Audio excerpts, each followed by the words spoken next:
Okay, so we're doing a little food eating ritual. So we had the dogs stay out. That was better, but you still slow down a little bit as you get closer to her. That's why I pull out the camera to film this, so you'll be able to watch yourself. Just want to make sure that you're not slowing down. All right, so now the humans are sitting down and they're eating while the dogs are outside the room.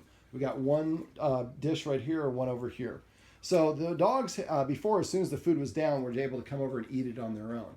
Now what we're doing is we're basically adding a little structure and saying, dogs, you have to wait, and with food in your bowls and nothing but air between you and your bowl, you have to hold yourself back.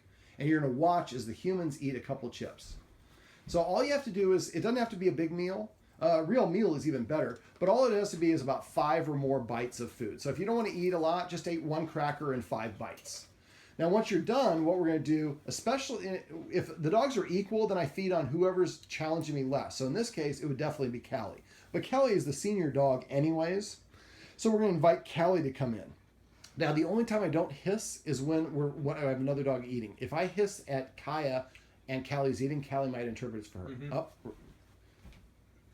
So again, you kind of, you start off good, and when you watch the video, you'll see you kind of slow down and then go into kind of almost a slow motion mode when you get close to the dogs. So the dogs need to think, if I'm still here, I'm getting run over like Wile E. Coyote, and she kind of looks a little bit like Wile E. Coyote. All right, go ahead and step back. So now what we're going to do is we're going to invite in Callie. So say Callie and then tap her bowl. Callie. Callie. There we go. So now Kya has to watch Callie eat. Now I know Callie's a slow eater. Now you're just going to, there you go. Good job. Now Callie is seeing that you're controlling this.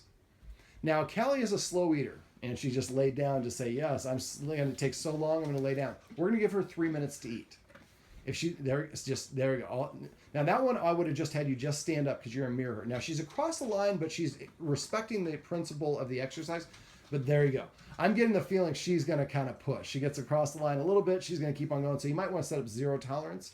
You also might want to get like painter's tape or something put down on the carpet temporarily so they know exactly where it is. So we got the clock going. We're probably not going to record this whole thing because this won't be the most exciting footage.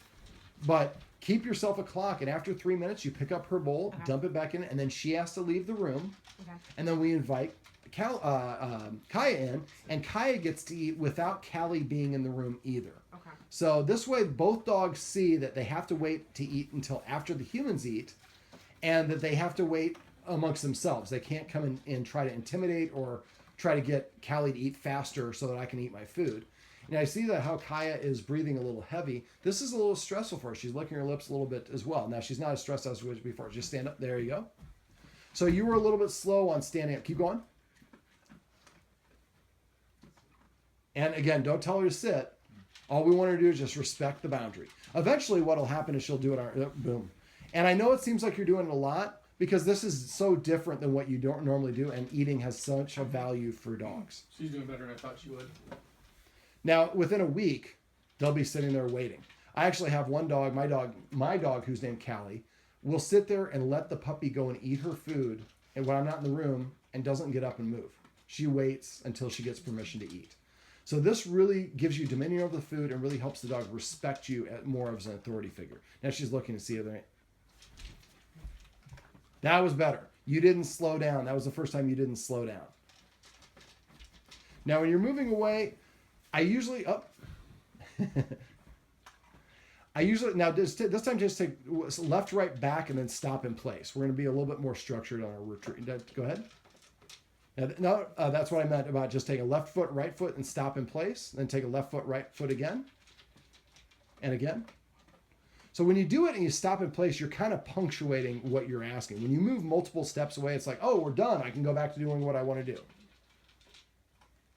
Now that's kind of BS. She's trying to, I don't really care about my food. I'm going to sniff the wall. I'm going to see what why this door is closed and locked. Now rush. So it's not that she's nonchalant. She's testing how are you paying attention? How quick is your reaction time? How good is your structure? And the more that you do this, the better at it you'll get.